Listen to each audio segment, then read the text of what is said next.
What's up, everyone? Welcome back to Real Talk NFT. I'm your host, Brian. You know my amazing co host, Joe. We have an awesome guest here for you today. It's the CEO of SKALE Labs, Jack O'Halloran. Really excited to have him on the podcast. SKALE Labs is an EVM gasless blockchain. Really excited to talk deep about SKALE and really a little bit about Jack's background. Jack, how you doing today? I'm good. Pumped to be here. Thanks for having me.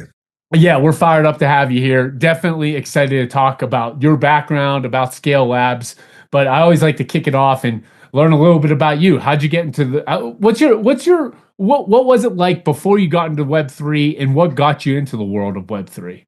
Yeah, so I started my first company in 2008, and it was actually a digital currency platform. NASA was our first customer, and we had like NASA bucks, and we had all these big businesses that were using this in a resource allocation digital currency. So you could spend it internally to get things that everyone wanted.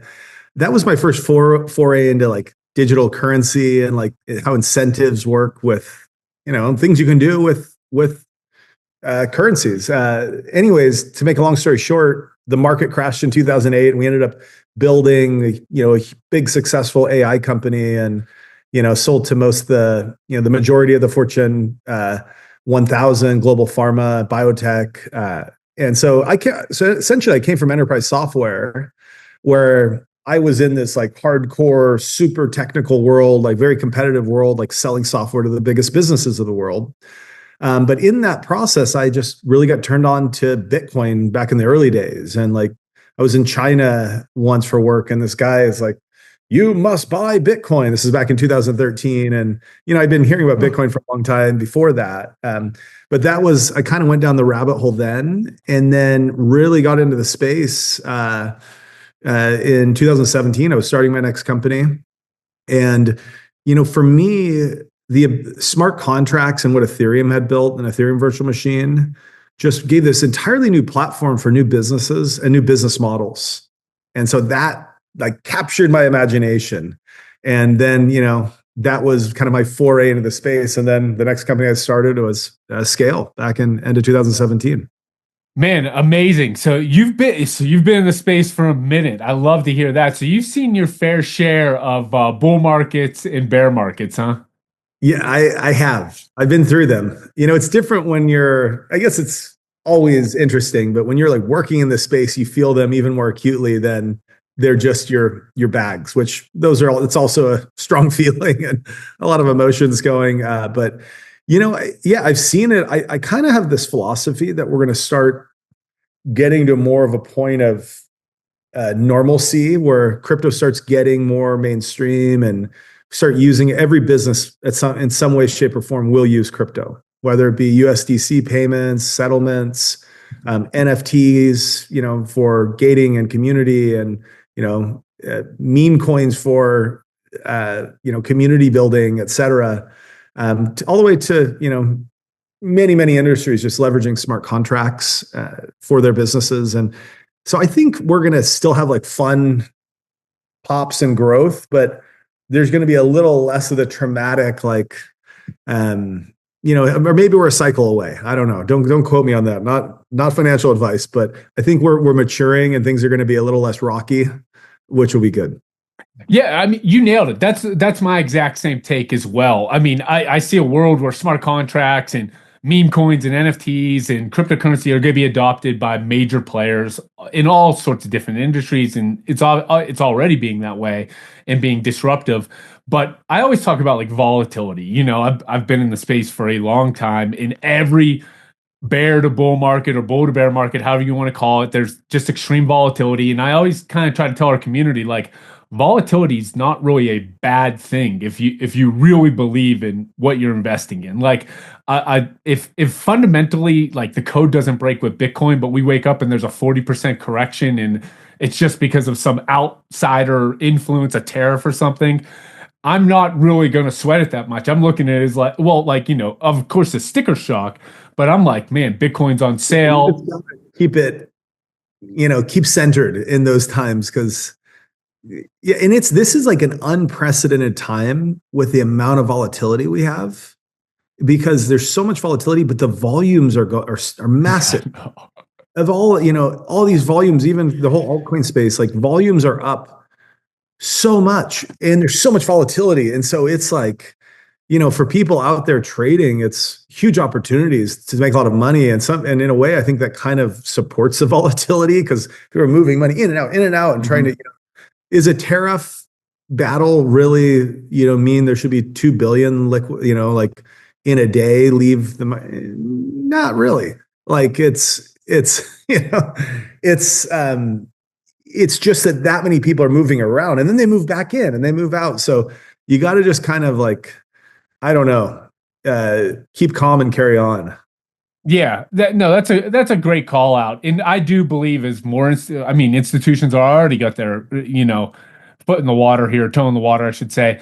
As more institutions come in, as more companies, as more countries just become more involved with Bitcoin and all the other cryptocurrencies, there will be less volatility. I was just telling somebody about this. I was like, we were talking about Bitcoin specifically. I was like, there will be a day when like we won't be seeing like 10, 15, 20% daily swings in Bitcoin.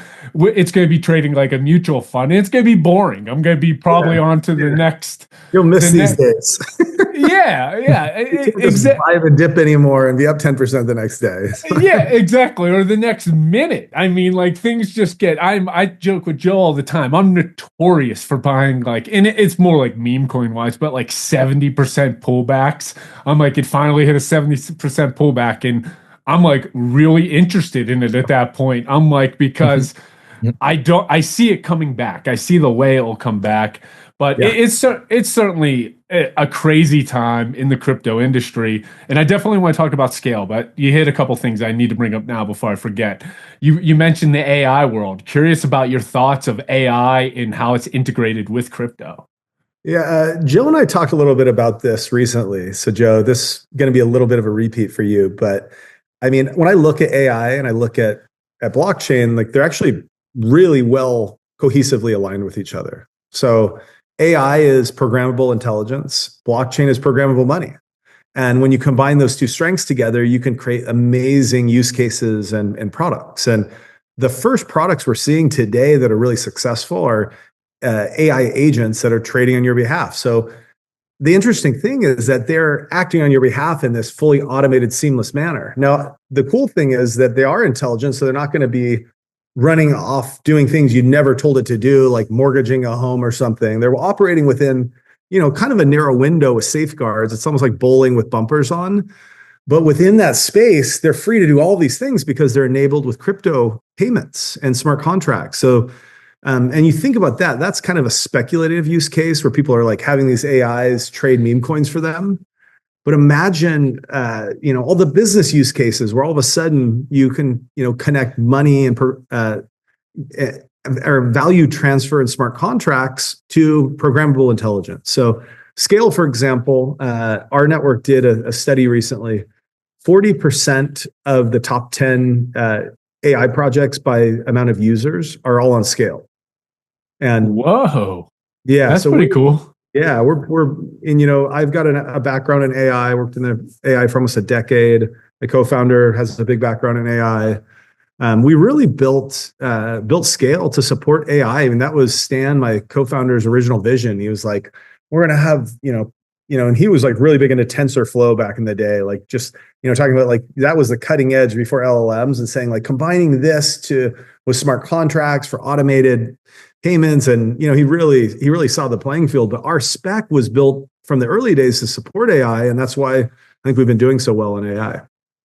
Yeah, it's definitely an area of personal interest for me. Over the past like 3 or 4 months, I would say it's like really come to a head. I mean, obviously AI has been, thriving for years, but we've seen like this integration with AI and crypto and now you hear the term like DeFi AI or decentralized finance in AI, where there's so many protocols out there for DeFi and people getting involved with DeFi. It can be a little overwhelming.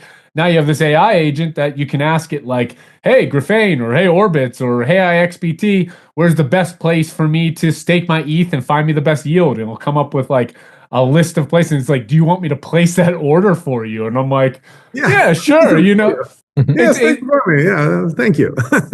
it's pretty cool, and that's just like the tip of the iceberg. Is you probably know better than anybody, but I'm super excited where the world of AI and crypto are going to meet, because I say this all the time: AI can't integrate with the traditional banking system, with fiat. It just can't do it, but it could work so well with digital currency, and I think we're just again on the tip of the iceberg of where this is going to go. You think about the amount of value transferring between businesses today. So, and think about all of the cumbersome, like mechanical elements that are like, oh, and then we'll use this to send the money to these guys, and there's a huge fee, and then we'll send the money to these people, and it takes a day, and it's just cumbersome. And imagine a world where like that's automated. That's why there's so much USDC transfer every day. The amount of volume transferred in USDC has surpassed Visa. Yeah, wow. Basis. So like more USDC is moving around than Visa processes every day. And think about all the people, how many people buy things on their credit card, but there's more crypto because it's a superior mechanism for value transfer. And AI, combine that with AI, we don't even know what's coming yet. Like there's some really cool stuff, but there are things like, again, Joe and I talked about this before, but before you took your first Uber, where you're like, yeah, like a person's going to drive me, but now you have a Waymo driving you around. And like, there's ideas that, some person in their dorm room right now is coming up with this, and they'll be the next Mark Zuckerberg, and we'll be like, wow, didn't think of that. There's some brilliant people out in this space, and that's kind of what that's what I love about it, honestly, because it's just every day you wake up and you're learning something new, and there's never a dull moment in the world of Web3. But let's jump in. Let's talk a little bit about SKALE. It's a very impressive project. I'd love you to give our audience kind of just like a 1-inch view of what SKALE is and what your mission is. Yeah, so SKALE is built to help blockchain grow into a state of mass adoption. So there's superior unit economics. So the cost per transaction is lower than any other blockchain because there's no gas fees for the end user. It's the fastest blockchain in the world. So if you go look at Dartmouth did a study, Dartmouth blockchain, and they tested Solana, Avalanche, SKALE, Phantom, Polygon, some others. And SKALE was faster than all of them, with like faster time to finality as well, had more throughput, more time to finality. Again, real world testing on mainnets, because you go to these projects and they say on the website, we do 1 million per second, but then in the real world, it's different. And so those two things combine for this being like, very, very fast, very, very cost effective, and running on Ethereum virtual machine makes it, a perfect use case for gaming, for AI, for DePIN, for decentralized social consumer applications, B2B applications. And anywhere where you need a lot of throughput and low cost, SKALE shines. Makes a lot of sense. I mean, I have donated my fair share to the validators in the Ethereum world during the Ethereum mainnet days, where I'm like, oh, it's only $226 to buy this right now.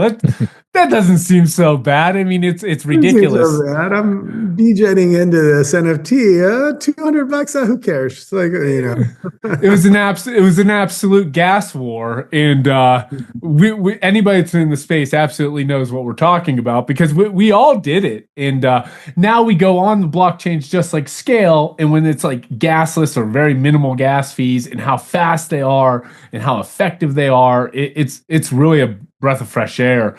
And so with SKALE, you get all the speed, you get the gasless transactions, but what you get to run, it's an EVM, so you get the security of Ethereum. Is that how that works exactly? Yeah, and well, there are a lot of components of the network that are actually built on Ethereum. And so these components in Ethereum help the SKALE network operate in a really secure manner. And so there's actually 18 different chains in SKALE. And so I think SKALE by the testing had like 397 transactions per second by the Dartmouth testing, and Solana had 380 some. But we have, our actual number is that times 18, because there's 18 chains. That's how, and so it can grow linearly. So it's really designed for those use cases that need needs scalability. But I have to say, these use cases are still like the TAM, the total addressable market of these use cases, are still small because you look at like, what's being valued in the market, it's still really just DeFi. Like what DeFi oriented projects and, even meme coins in a way are decentralized finance with people trading and swapping these things, right? And they're creating assets, trading and swapping them. And so I think we're still just in the early stages where gaming, DePIN, decentralized social, decentralized science, DeSci, these other categories are going to really start booming, and you're going to start seeing huge growth, especially with this new government in the U.S. Yeah, this administration, I was watching, I don't know when this interview is going to be released, but David Sachs yesterday talking, some bullish things about just digital currency in the future of the digital world. So definitely bullish on that. You've mentioned a few times DePIN, DeSci, meme coins, gaming, AI. A lot of interesting sectors there. Do you have a favorite? Do you see one of those sectors thriving versus the others? Kind of curious about your macro thoughts. I want to say this is a little contrarian to what a lot of people are saying now, but I do think gaming is going to be the next vertical to pop. It's going to. Oh, no, not that contrarian. Yeah, but you know what? Gaming, there's a lot of hate on gaming right now, Web3 gaming. I even talked to some funds like, we're not doing any gaming. Like, we think gaming is going to kind of go away. But then you talk to the people like, myself, we have 170 games building on Scale. We've got over 300 projects building on Scale. We're, arguably the largest gaming blockchain. And we are in terms of unique active wallets and transaction volume. CoinGecko had a big report on Scale Gaming recently. But I think gaming, I think at a high level, people are like, oh, it's really great. But it's been getting some hate amongst the like narrative crowd, it's kind of mimetic, this is cool, this isn't cool crowd. And I think those people are really, really wrong.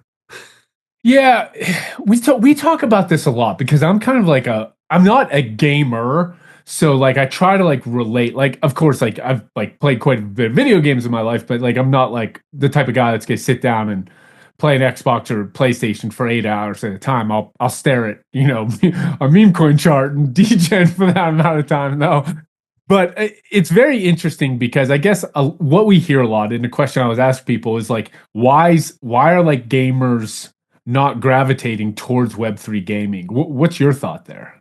Well, I think it's gamers are such a big group of people. There's 3.2 billion gamers in the world.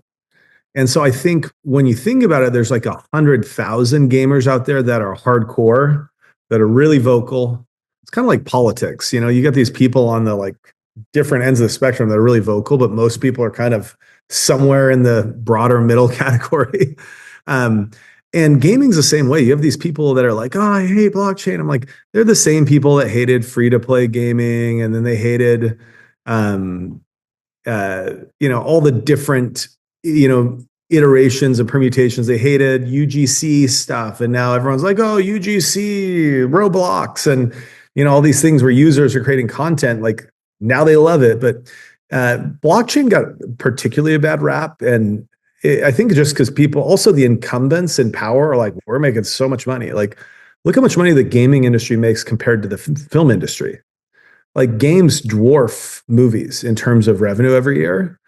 And, why would they want anything to change? They're on top. And in a way, you think about what blockchain does, it actually brings more power to users and builders. And so it disintermediates these like big top heavy giants. And the top heavy giants then, do use their power and might through their influence channels to like, essentially manipulate the media and attention and through KOLs. And so that's kind of like but that's changing. I will say that's really changing. The big studios, I think, are realizing this thing's not going away and they need to embrace it. And you're going to see a massive change. I mean, I think we're still a ways from consoles being like Web3ified, but get ready for mobile, get ready for, desktop games and browser games to like really adopt Web3. Yeah, I was always curious why gaming didn't take off. Not in 2024, but I really saw that it may take off in 2025. I love going and testing out the different Web3 games, and it just makes sense, right? There's collectibles in gaming, incentivization in gaming. People spend all the time there. You get to own. There you hear horror stories of people spending all the times in the games, and then the game shuts down, right? And you can't take everything that you spent, all the time, equity, and even monetary that you spent there. You can't take it with you. And I just hope that it comes out in 2025, changing people's minds, just like you said. So I'm truly it's more of a comment. I'm really looking forward to it because in 2024 in the bear market, like there is so much money being thrown into Web3 gaming, and I kind of want to see the outcome of that. Yeah, and I think the opportunity zone is going to change a little bit. I think before people are like, oh, gaming's not taking off because they either buy gaming NFTs or game tokens. And they're like, how come number not going up? But the numbers went up where the amount of players and the amount of transactions in gaming has just been growing massively. Now, I think the value capture is going to start happening less at a per game token level and more at like ecosystem levels where you're going to start seeing game specific, like Scale has 2 game specific chains, and probably high likelihood they're going to launch their own tokens. These are projects that build on Scale that have a huge following and tons of games. And then what you get is you get this, you get token value capture across communities and across ecosystems, which I think are a little more like price sustainable for play. Because one problem when your game is solely based on one currency and you have all this volatility, it really impacts your unit economics of your game. And so I think people are learning, and they're going to start using stable coins and like shared coins across a bunch of games as collectives, like I was talking about. But the gamers are there. I mean, there's millions of people playing games every day on Scale across our games. I'm looking at some of the games on your website right now, like Bit Hotel and Block Brawlers. I'm looking at all the correct ones, right? Yeah. And if Dapper, there's a pretty good, like World of Dipians is the top Web3 game in the world with unique active wallets. Some of these I recognize. Bit Hotel, I think, has been around for years, if I remember, forever. Block, like forever. Interesting. Yep. I didn't realize the connection here. You guys do have a ton of stuff here. Yeah. Thanks for having me on today, because part of what we need to do better is just make sure more people know that. I mean, you look at you have so much. Yeah, there's so much. I guess this is a loaded question, so don't answer it if you don't want to. But do you have some favorites? Yeah, I mean, let me just kind of go down the list, and I'll tell you. World of Dipians is number 1 right now of all the Scale dApps in terms of users. I think they're getting like 400,000 in the last 24 hours. Whoa, this is cool. WOD, I see it. Yeah. Let me go over 7 days. Pixudi has been doing really well. There's 733,000 unique active wallets over the last week. Dmail is a really cool app. Yomi Block Puzzle, Bit Hotel, Hurley Super Surfer. That's the Hurley brand that was a part of Nike before. That is a Exort is a really cool DPIN. XO is a really cool AI dating app.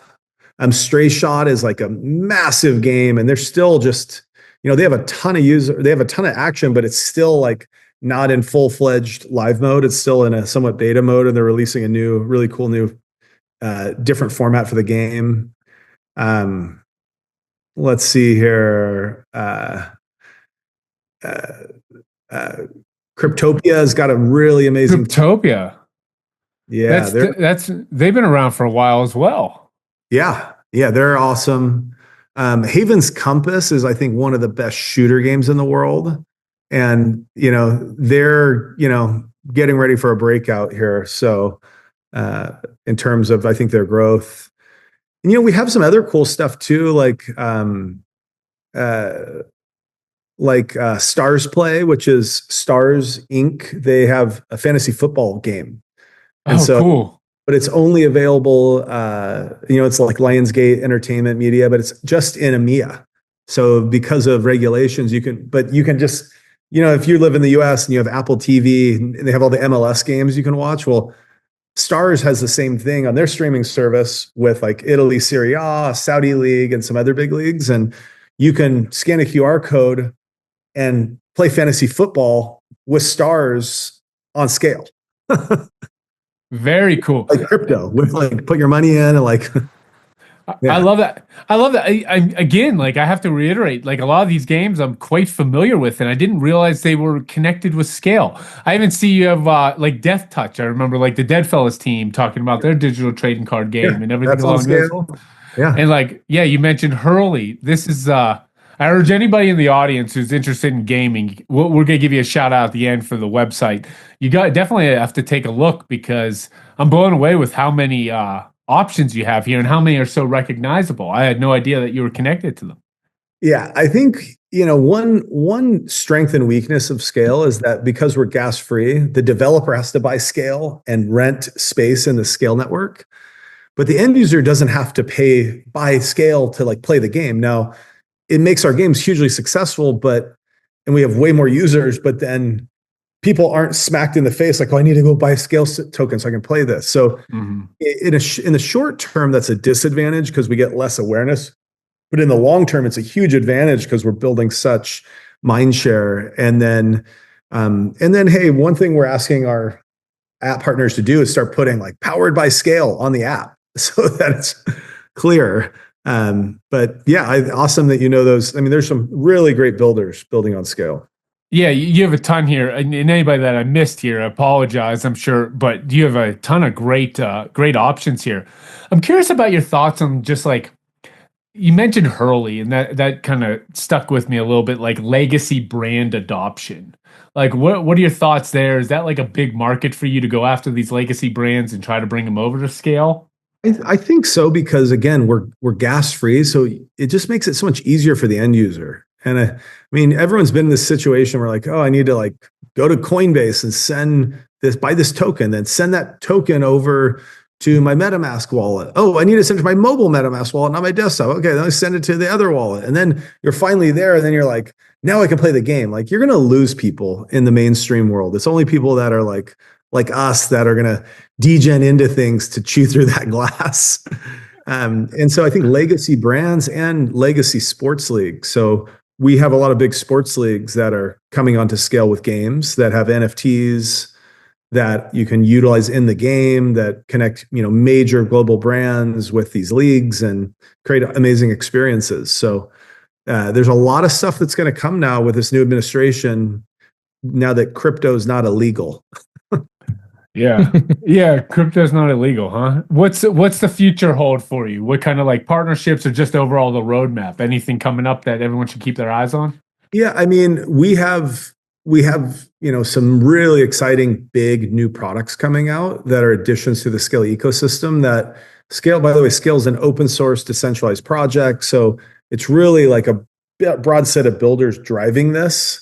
Hey, these things still have to be finalized and voted on in order to, enact them. But I just say stay tuned to some like really, I think, transformational things that are going to make Scale, have even a bigger presence across the entire landscape. That's our goal, is to, at the end of the day, we want to support developers. We're like developer first.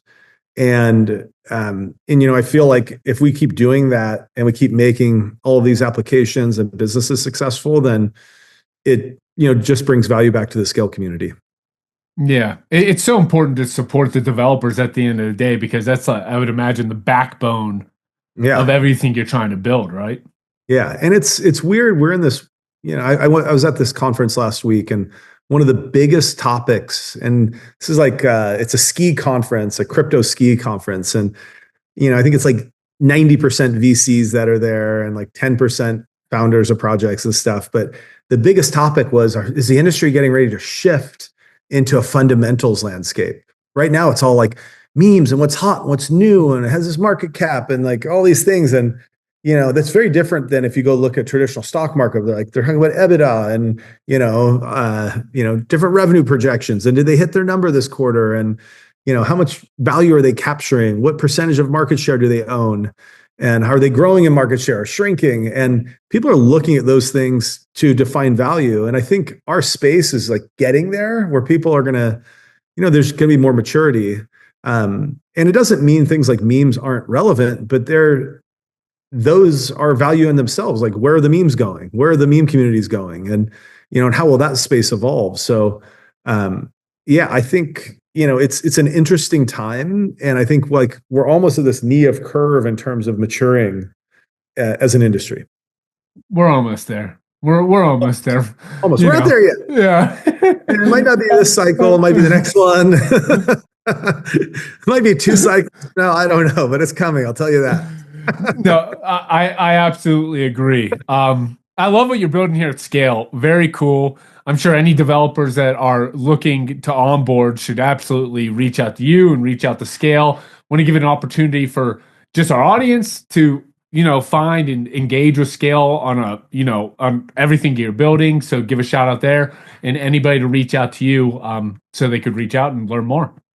Yeah, so the first place I would guide you can go to the Scale website, scale.space. That's Scale spelled with a K, SKALE.space.